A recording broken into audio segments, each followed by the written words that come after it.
ساتویں پارے کے آغاز میں اللہ تعالیٰ نے تذکرہ کیا کہ عیسائیوں کے کچھ لوگوں نے جب قرآن کو سورۃ مریم میں عیسیٰ علیہ السلام کے ذکر کو سنا، تلاوت کی جا رہی تھی، تو ان کی آنکھوں سے آنسو بہنے لگے۔ وہ قرآن کو سمجھ گئے کہ یہ حق قرآن ہے، اللہ کی طرف سے منزل شدہ ہے۔ ان کا تذکرہ کیا۔ ہم بھی مسلمان ہیں، قرآن کو پڑھتے ہیں، سنتے ہیں، لیکن شاید کبھی قرآن کو پڑھتے ہوئے یا سنتے ہوئے ہماری آنکھوں سے آنسو نہ آئیں۔ وجہ کیا ہے؟ کیونکہ ہمیں پتہ ہی نہیں قرآن میں لکھا کیا ہے، اس کا مطلب اور معنی مفہوم کیا ہے۔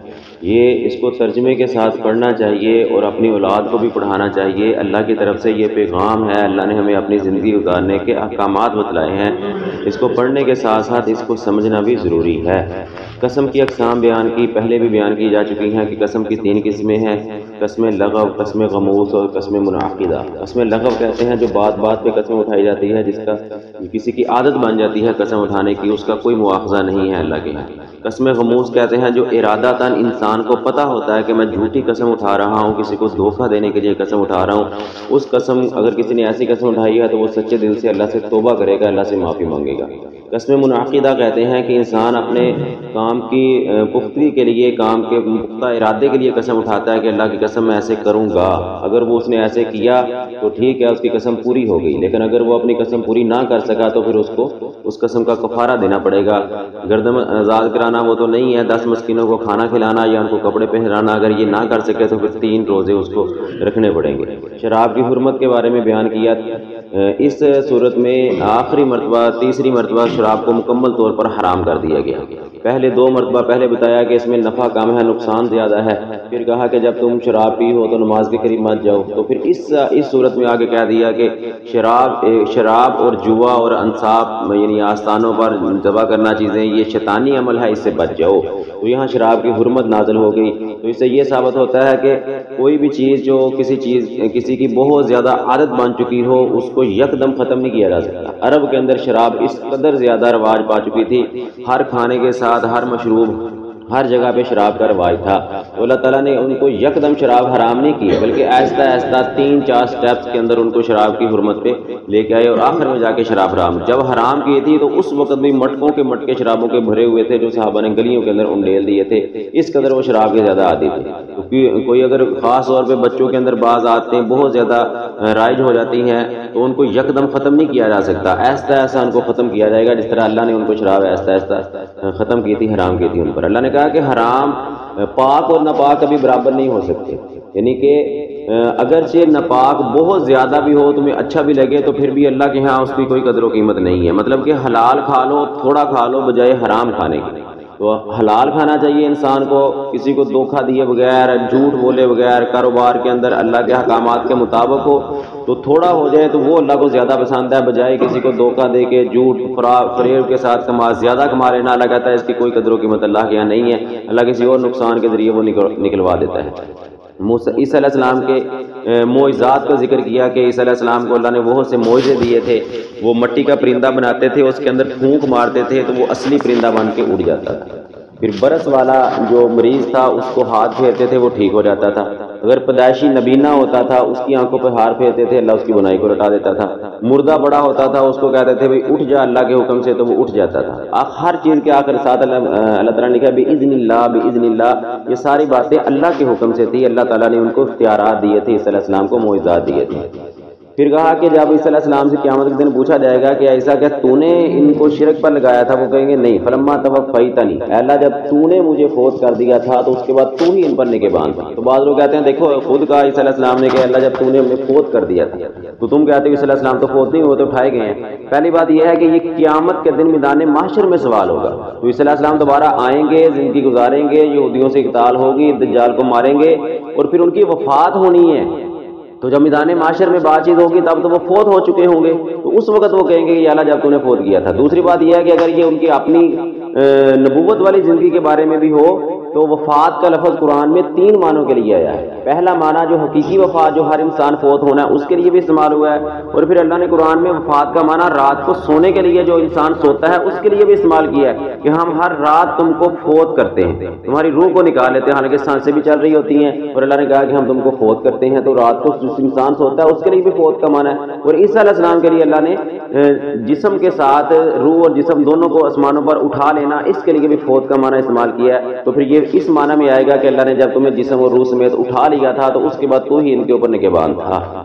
سورۃ الانعام کا آغاز ہوتا ہے، سورۃ انعام کا معنی چھپائے، تو اس میں چھپاؤں کا تذکرہ ہے، اس وجہ سے اس کو سورۃ الانعام کہتے ہیں۔ مکی صورت ہے، مکی صورتوں کے اندر توحید کا اس بات اور شرک کا رد کیا گیا ہے آغاز کے اندر۔ پھر اللہ نے کہا کہ اللہ تمہارے ظاہر اور باطن سب کو جانتا ہے۔ انسان سمجھتا ہے کہ میں پوشیدہ باتیں میرے دل میں چھپی ہیں، میں جو زبان سے کہوں گا، جو لوگوں کے ظاہر سامنے آئے گا، صرف وہی لوگوں کو پتہ چلے گا۔ اللہ کہتا ہے ٹھیک ہے، لوگوں کے سامنے تو جو پتہ چلے گا چلے گا، لیکن دو کرامن کاتبین جو کندھوں پہ بیٹھے ہیں وہ ایک ایک پل لکھ رہے ہیں سب کچھ، اور اللہ سب کچھ دیکھ رہا ہے۔ اللہ ظاہر کو بھی جانتا ہے، دلوں میں چھپی ہوئی باتوں کو بھی جانتا ہے، اور اللہ تعالیٰ ظاہر سب کو جانتا ہے۔ پھر اللہ تعالیٰ نے کہا کہ نبی صلی اللہ علیہ وسلم کو جب مشرکین بہت زیادہ تکلیفیں دیا کرتے تھے، مذاق اڑایا کرتے تھے، تو اللہ نے کہا کہ اے نبی تو اس سے پہلے جتنے بھی رسول آئے ہیں سب کا مذاق اڑایا گیا ہے، اور جو مذاق اڑانے والے تھے اللہ نے ان کو انہی کے مذاق کے ساتھ ہی گھیر لیا۔ کیا مذاق اڑاتے تھے؟ وہ کہتے تھے تو نبی سچا نہیں ہے۔ سابقہ انبیاء کی قومیں بھی یہی کہتی ہیں نبی سچا نہیں ہے، اگر سچا ہے تو لے عذاب۔ اس طرح کی وہ ہٹ طرف قومیں تھی، تو اللہ نے کہا کہ ان پر پھر عذاب آ گئے، تو ڈانٹ وری ہے نبی، تو بھی پریشان نہیں ہونا، اگر یہ مشرکین مکہ تیرا مذاق اڑاتے ہیں تو ان پر بھی عذاب آ جائے گا، ان کو بھی پکڑ لیا جائے گا۔ اور آج بھی اگر کوئی لوگ دیندار لوگوں کا مذاق اڑاتے ہیں تو ان کو اللہ سے ڈرنا چاہیے۔ یہ مشرکین مکہ کی خصلت تھی، سابقہ قومیں جو اسلام سے دور تھی ان کی یہ خصلت تھی۔ پھر اللہ نے کہا کہ جو لوگ دین اللہ کی آیات میں مشغول رہتے ہیں فضول باتوں کے ساتھ، یعنی کہ دین اللہ کی آیات کو ہے نا ان کا مذاق اڑانا، دیکھو یہ کس طرح کا مسئلہ ہے، دیکھو یہ جس طرح یہودی کہتے تھے نا ان کا نبی تو ان کو قضائے حاجت کے آداب سکھلاتا ہے، ان کا نبی تو ان کو اس طرح کی باتیں سکھلاتا ہے، اس طرح دین کی باتوں کا مذاق اڑانا اللہ تعالیٰ کہتا ہے ایسے لوگوں کے ساتھ مت بیٹھو۔ اگر بیٹھ گئے ہو تمہیں یاد بھول گیا ہے تو جیسے یاد آئے جہاں دین کا مذاق اڑایا جا رہا ہے وہاں سے فوراً اٹھ جاؤ۔ پھر کہا کہ حقیقی کامیابی کیا ہے؟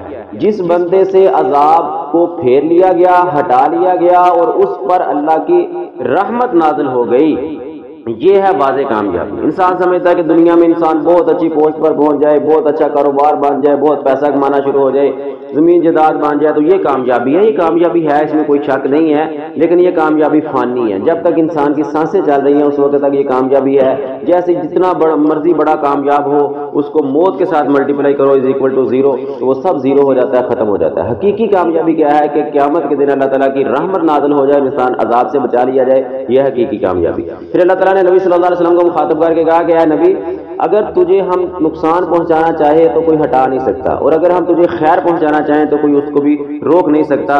تو مطلب کہ خیر اور شر یہ دونوں اللہ کے ہاتھ میں ہے۔ آج کل لوگ دنیا میں نبی صلی اللہ علیہ وسلم کو پکارتے ہیں بگڑی بنا دو مکی مدنی، اس طرح کی باتیں بولتے ہیں، تو یہ اللہ کے نبی کے پاس کسی چیز کا اختیار نہیں ہے۔ اللہ تعالیٰ نے کہا کہ نبی تو خود اپنے آپ کو نہ خیر پہنچا سکتا ہے نہ نقصان سے ہٹا سکتا ہے، تو پھر دوسروں کو خیر اور نقصان کیسے پہنچایا جا سکتا ہے یا ہٹایا جا سکتا ہے؟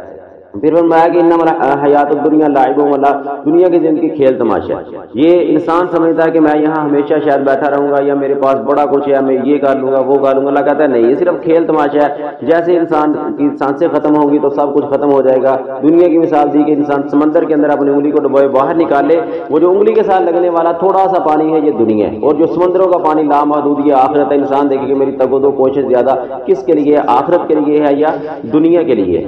پھر آگے مثال دی کہ کہا کہ جو لوگ قرآن کو سنتے تھے مانتے نہیں تھے، اللہ نے کہا ہم نے ان کے دلوں پر پردہ ڈال دیا۔ تو مطلب سوچنا سمجھنا تفکر کرنا یہ دل کا کام ہے۔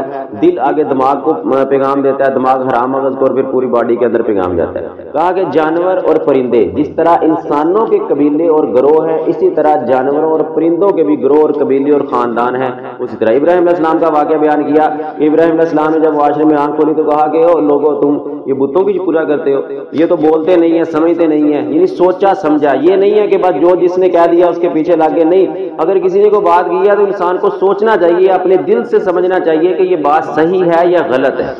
صحیح ہے تو اس کو مانا جائے۔ ہم کہتے ہیں کہ دیکھو میں اکیلا ہوں، سارا خاندان ایک طرف ہے، میں اکیلا ہوں، پورا سارا معاشرہ تو ایک طرف ہے نا۔ تو ابراہیم علیہ السلام کی تو بادشاہ سے لے کر گھرانے تک سب کے سب شرک پر لگے ہوئے تھے، اس کے باوجود انہوں نے یہ نہیں کہا، حالانکہ اس وقت وہ اللہ کو بھی نہیں پہچانتے تھے۔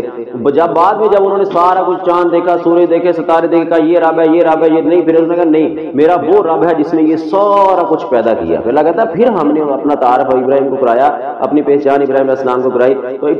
تو ابتدا کہاں سے کی تھی انہوں نے کہا کہ یہ جس کے سامنے تم جھک رہے ہو یہ تو خود نہیں بولتا، یہ تو اپنے نفع نقصان کا خود مالک نہیں ہے، تمہیں کیا نفع نقصان پہنچائے گا۔ تو انسان کو معاشرے میں دیکھنا چاہیے کہ خیر کون کہہ رہا ہے، شر کون ہے، اچھا کیا ہو رہا ہے، برا کیا ہو رہا ہے، تو اچھے کے ساتھ کھڑا ہونا ہے، برے کے ساتھ نہیں۔ ابراہیم علیہ السلام نے کہا تھا چاند غروب ہو گیا، سورج غروب ہو گئے، ستارے غروب ہو گئے، میں غروب ہونے والوں کو پسند نہیں کرتا۔ اور آج ایک لوگ قبر میں پڑے ہوئے، جو قبر کی منو مٹی کے نیچے دبا ہوا غروب ہو چکا ہے نا، اس کو پوجا کرتے ہیں، اللہ کی پوجا نہیں کرتے۔ یہ عین سیرت ابراہیم علیہ السلام کے خلاف ہے، اس کے مطابق نہیں ہے۔ آخر میں پھر اللہ تعالیٰ نے بیان کیا کہ جب ظالموں کی جان نکالی جاتی ہے، کافروں کی جان نکالی جاتی ہے، تو فرشتے اپنے ہاتھوں کو پھیلائے ہوئے ان کے اوپر کھڑے ہوتے ہیں۔ یہ پہلے بھی بیان کیا تھا کہ مار مار کے ان کی جان نکالی جاتی ہے۔ یہاں سے یہ ثابت کیا تھا ہم نے کہ لوگ عذاب قبر کا انکار کرتے ہیں کہ دیکھو قبر اگر کئی مہینوں کے بعد وہ پھیری جائے تو وہاں نظر کچھ نہیں آتا، تو عذاب قبر نہیں ہوتا۔ حالانکہ یہ بات غلط ہے، نبی صلی اللہ علیہ وسلم کی واضح حدیث ہے کہ اگر مجھے اس بات کا خطرہ نہ ہوتا کہ تم مردے دفنانا چھوڑ دو گے تو میں اللہ سے دعا کرتا کہ تمہیں عذاب قبر سنایا جائے۔ صرف انسان اور جن ان کو عذاب قبر نہیں سنایا جاتا، ورنہ یہ چرند پرند جانور درخت ہر چیز عذاب قبر کو سن رہی ہے۔ عذاب قبر ہوتا ہے اگر منو مٹی سے باہر پڑا ہوا ایک کافر اور مشرک اس کی جان نکل رہی ہے اور فرشتے مار مار کے اس کی جان نکالتے ہیں، یہ تو قرآن نے کہہ دیا، اور وہ کسی کو نظر نہیں آتے فرشتے مارتے ہوئے، تو منو مٹی کے نیچے مارتے ہوئے یا عذاب قبر ہوتا ہوا کیسے نظر آئے گا؟ اس میں کوئی شک نہیں ہے کہ قبر یا تو جہنم کے گڑھوں میں سے ایک گڑھا ہے یا جنت کے باغیچوں میں سے ایک باغیچہ ہے۔ اللہ تعالیٰ ہمیں قرآن کو سمجھ کے عمل کرنے کی توفیق عطا فرمائے۔ وما علیہ الا البلاغ۔